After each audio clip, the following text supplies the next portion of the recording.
میت کی طرف سے قربانی کرنا نبی پاک صلی اللہ علیہ وآلہ وسلم کی مبارک سنت سے ثابت ہے۔ عبادت کی تینوں قسمیں، عبادت بدنی، عبادت مالی اور عبادت مرکبہ، تینوں قسم کی عبادت کا میت کو ثواب پہنچانا احادیث سے ثابت ہے۔ اس پر مفصل کتب احادیث میں دلائل موجود ہیں، اور بالخصوص قربانی کو میت کی طرف سے ایصال ثواب کے طور پر کرنا نبی کریم صلی اللہ علیہ وآلہ وسلم کی مبارک سنت سے ثابت ہے۔ حضور اقدس صلی اللہ علیہ وآلہ وسلم کے 8 صحابہ کرام علیہم رضوان سے جو احادیث کتب احادیث میں، سنن ابی داؤد میں، سنن ابن ماجہ میں، جامع ترمذی میں، صحیح مسلم میں، مسند احمد بن حنبل میں، مسند ابی یعلا میں، مجموع الزوائد میں جو احادیث موجود ہیں،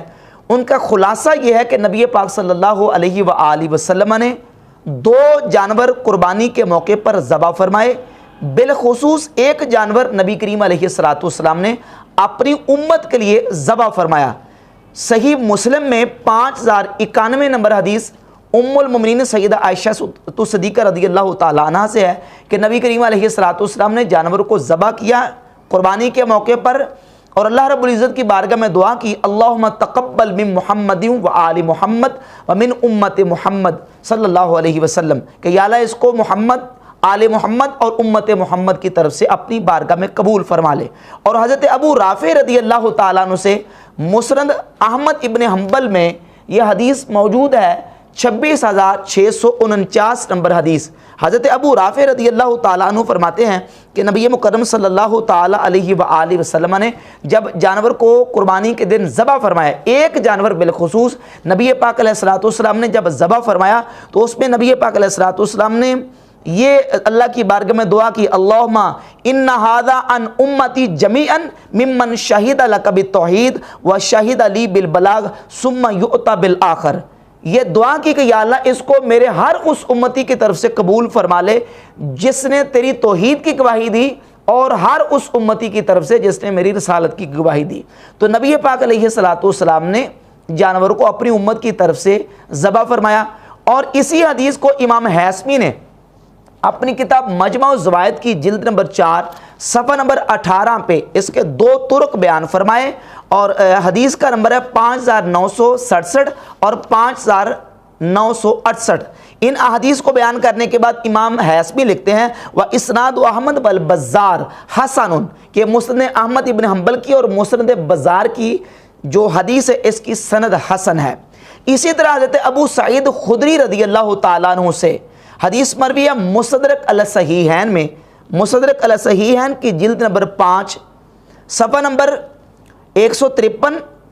7711 نمبر حدیث ہے۔ حضرت ابو سعید خدری رضی اللہ تعالیٰ عنہ صحابی رسول فرماتے ہیں کہ نبی پاک علیہ السلام نے جب جانور کو ذبح کیا دعا کی، اللہم ھذا عنی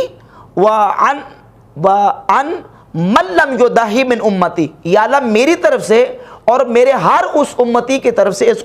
اس قربانی کو قبول فرما لے جس امتی نے قربانی نہیں کی۔ تو یہ حدیث بھی واضح ہے، اور اس حدیث کو امام حاکم نے بھی صحیح قرار دیا،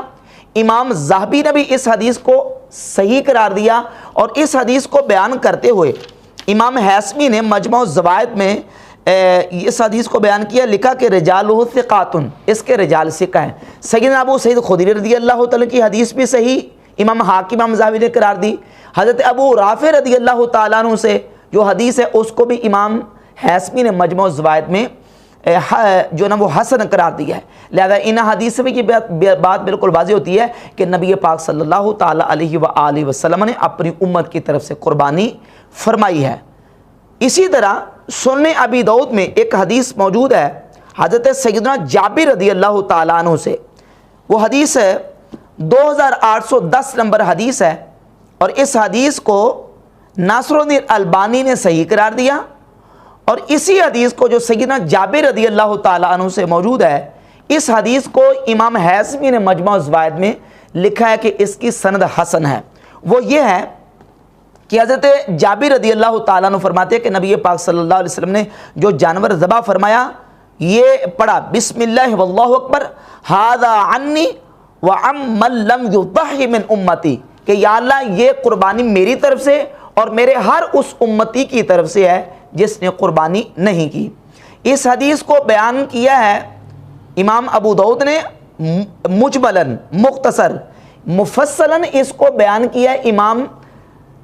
ابو یعلا نے اپنی کتاب مسند ابی یعلا حدیث نمبر 1792، اور اس میں یہ لفظ ہیں کہ بسم اللہ واللہ اکبر ان محمد و امتہ من شہد لک بالتوحید و شہد لی بالبلاغ۔ یا اللہ اس کو محمد صلی اللہ علیہ وسلم کی طرف سے اور میری امت کی طرف سے، ہر اس امتی کی طرف سے جس نے اللہ کی تیری توحید کی گواہی دی اور جس نے میری رسالت کی گواہی دی۔ تو یہ احادیث موجود ہیں، اور امام حیثمی رحمۃ اللہ علیہ نے مجموع الزوائد میں تقریباً 7 صحابہ سے 8 احادیث کو پورے چیپٹر میں بیان کیا کہ نبی پاک علیہ الصلوۃ والسلام نے اپنی امت کی طرف سے قربانی فرمائی۔ ان احادیث پر تبصرہ کرتے ہوئے غیر مقلد وہابیہ کے بہت بڑے عالم، حوالے جا تو بہت سے پیش کیے جا سکتے ہیں، میں صرف ایک حوالہ پیش کروں گا۔ بہت بڑے عالم ہیں وہابیوں کے،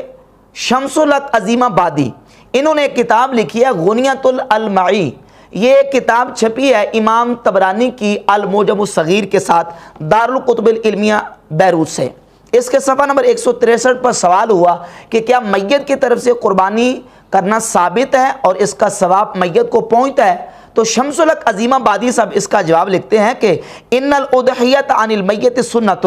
ویصل ثوابها الیہ بلا مریۃ، کہتے ہیں میت کی طرف سے قربانی کرنا سنت ہے اور بلا شک و شبہ میت کو اس کا ثواب پہنچتا ہے۔ وَتَظْهَرُ لَكَ حَقِيقَةُ الْأَمْرِ بَعْدَ سَرْدِ الْأَحَادِيثِ الْمَرْوِيَّةِ فِي هَذَا الْبَابِ، اس باب میں جتنی احادیث مروی ہیں ان کا مطالعہ کرنے کے بعد یہ حقیقت کھل جائے گی، ظاہر ہو جائے گی کہ میت کی طرف سے قربانی کرنا یہ سنت ہے اور اس کا میت کو ثواب پہنچتا ہے۔ پھر آگے تفصیل بیان کیا اور انہی احادیث کو بیان کرنے کے بعد لکھتے ہیں کہ نبی پاک صلی اللہ علیہ وآلہ وسلم نے جب اپنی امت کی طرف سے قربانی کی تو حضور علیہ الصلوۃ والسلام کی امت کا ایک حصہ تو وہ تھا جو حضور علیہ الصلوۃ والسلام کی ذات اقدس کے عہد میں موجود تھا، اور ایک وہ حصہ تھا جو نبی پاک علیہ الصلوۃ والسلام کی امت کا دنیا سے انتقال کر چکا تھا۔ وہ لکھتے ہیں کہ کانا کثیر منہم موجودا زمن نبی صلی اللہ علیہ وسلم وکثیر منہم توفوا فی عہدہ صلی اللہ علیہ وسلم، کچھ تو وہ تھے جو حضور کے زمانے میں موجود تھے اور کچھ وہ تھے کہ جو نبی پاک علیہ الصلوۃ والسلام کے عہد میں وفات پا گئے۔ فالاموات والاحیاء کلہم من امتہ صلی اللہ علیہ وسلم دخلوا فی اضحیۃ النبی صلی اللہ علیہ وآلہ وسلم، جو حضور کے امتی موجود تھے جو وصال کر چکے تھے وہ سارے کے سارے نبی کریم علیہ الصلوۃ والسلام کی امت میں داخل ہیں، اور وہ جانور جو نبی پاک علیہ الصلوۃ والسلام نے اپنی امت کی طرف سے قربان کیا ہے اس کا ثواب حضور کی زندہ امت کو اور جو حضور کے امتی وصال کر چکے تھے سب کو اس کا ثواب بالکل بالیقین احادیث کی روشنی میں پہنچتا ہے۔ تو شمس الحق عظیم آبادی غیر مقلد عالم نے بھی اس بات کا اعتراف کیا ہے کہ میت کی طرف سے قربانی کرنا نبی پاک صلی اللہ علیہ وآلہ وسلم کی مبارک سنت سے ثابت ہے، اور حضور علیہ الصلوۃ والسلام کے 8 صحابہ کرام علیہم رضوان سے یہ احادیث مروی ہیں۔ حضرت سیدنا ابو رافع رضی اللہ تعالیٰ سے، سیدنا ابو ہریرہ رضی اللہ تعالیٰ سے، ام المومنین عائشہ الصدیقہ، حضرت مولا علی مرتضی شیر خدا، حضرت ابو سعید خدری، حضرت سیدنا جابر رضی اللہ تعالیٰ عنہ، حضرت انس ابن مالک رضی اللہ تعالیٰ عنہ سے، حضرت ابو طلحہ رضی اللہ تعالیٰ عنہ سے، دیگر صحابہ کرام علیہم رضوان سے یہ احادیث مروی ہیں کہ نبی پاک صلی اللہ علیہ وآلہ وسلم نے بالخصوص قربانی کے موقع پر اپنی امت کی طرف سے جانور کو ذبح فرمایا ہے اور دعا کی ہے کہ یا اللہ اس کو میری امت کی طرف سے قبول فرما لے۔ اسی طرح حضرت سیدنا علی المرتضی شیر خدا کرم اللہ تعالی وجہ الکریم قربانی کے موقع پہ 2 جانور ذبح فرماتے تھے۔ سنن ابی داؤد میں 2790 اور جامع ترمذی میں 1495 نمبر حدیث ہے کہ حضرت علی المرتضی شیر خدا رضی اللہ تعالی عنہ نے جب جانور 2 ذبح کیے، پوچھا گیا کہ آپ نے ایک جانور جو ذبح کیا وہ کس لیے؟ تو آپ نے فرمایا کہ نبی پاک علیہ الصلوۃ والسلام نے مجھے وصیت کی تھی کہ میں نبی کریم علیہ الصلوۃ والسلام کی طرف سے بھی ایک قربانی کروں، تو ایک قربانی میں نبی پاک علیہ الصلوۃ والسلام کی طرف سے کرتا ہوں۔ اس حدیث پر تبصرہ کرتے ہوئے امام ترمذی رحمۃ اللہ تعالی علیہ نے اپنے کمنٹس لکھے ہیں۔ آپ فرماتے ہیں کہ امام ترمذی رحمۃ اللہ علیہ لکھتے ہیں کہ وَقَدْ رَخَّصَ بَعْضُ أَهْلِ الْعِلْمِ أَنْ يُضَحَّى عَنِ الْمَيِّتِ، کہ بعض اہل علم نے اس پہ رخصت دی ہے کہ میت کی طرف سے قربانی کرنا یہ بالکل اس کی رخصت ہے۔ اچھا، اس کومنٹس پر تبصرہ کرتے ہوئے شمس الحق عظیم آبادی غیر مقلد عالم لکھتے ہیں کہ قول و بعد اہل العلم الذی رخص فی التضحیۃ عن الاموات مطابق للادلہ،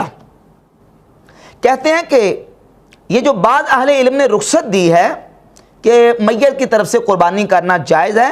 مطابق للادلہ، یہ بالکل دلیل کے عین مطابق ہے۔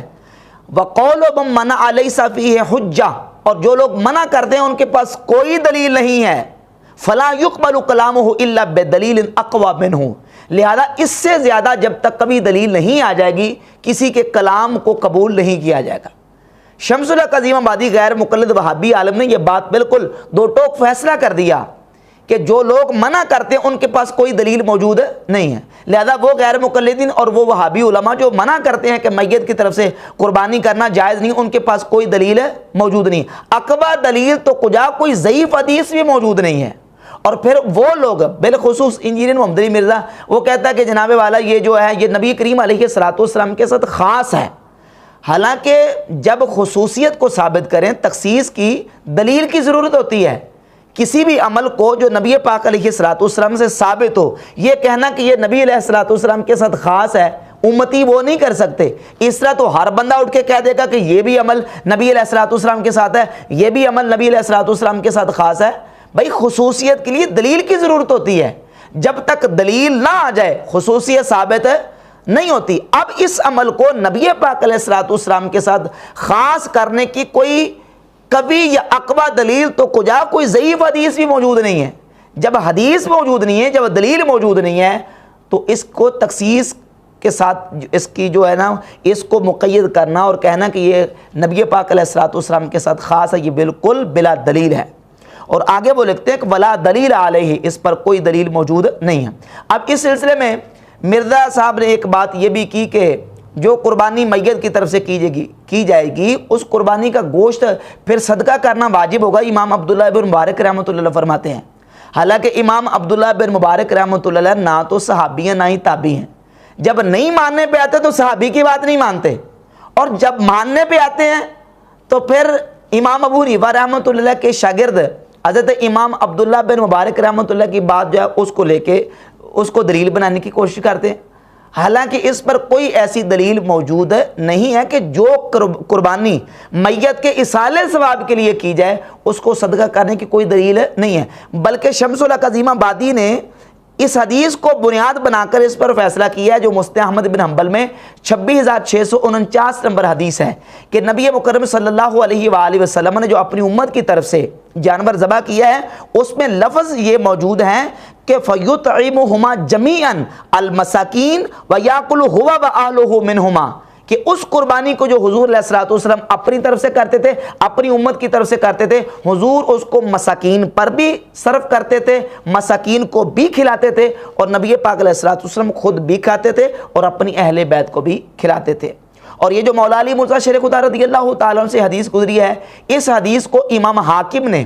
اپنی مستدرک علی الصحیحین میں امام حاکم نے صحیح قرار دیا، امام ذہبی نے بھی اس کو صحیح قرار دیا۔ یہ حدیث نہ بھی ہو، نبی پاک صلی اللہ علیہ وآلہ وسلم کے اپنے عمل سے یہ بات ثابت ہے کہ حضور اقدس صلی اللہ علیہ وآلہ وسلم نے اپنی امت کی طرف سے ایک جانور ذبح کیا ہے اور دعا کی ہے کہ یا اللہ اس کو میری طرف سے اور میری امت کی طرف سے قبول فرما لے۔ اور پھر ایک غیر مقلد وہابی عالم کی طرف سے یہ اعتراض بھی کیا گیا کہ جن حدیث میں نبی پاک علیہ السلام نے اپنی امت کی طرف سے یہ دعا کی ہے اس میں یہ ہے کہ من امت محمد، من کا معنی اور ہوتا ہے اور ان کا معنی اور ہوتا ہے، تو وہ اعتراض بھی بالکل باطل اور لغو قرار پائے گا۔ جو احادیث میں نے آپ کے سامنے رکھی ہیں ان تمام احادیث میں ان کے ساتھ بھی اور من کے ساتھ بھی، یعنی من کا صلہ بھی موجود ہے اور ان کا صلہ بھی موجود ہے۔ نبی پاک علیہ السلام نے جو دعا کیا ہے کہ اللہم تقبل من محمد و آل محمد و من امت محمد، اور ان امت محمد کے الفاظ بھی مسند احمد بن حنبل میں، سنن ابی داؤد میں اور سنن ابن ماجہ کی 3122 نمبر حدیث ہے، اور اس کے علاوہ دیگر جتنی حدیث ہیں من کے ساتھ بھی موجود ہیں اور ان کے ساتھ بھی الفاظ کے ساتھ موجود ہیں۔ لہذا نبی پاک علیہ السلام کی سنت سے بالکل ثابت ہے، اور یہ سنت مستحبہ ہے کہ میت کی طرف سے قربانی کی جائے تو یقیناً میت کو اس کا ثواب پہنچے۔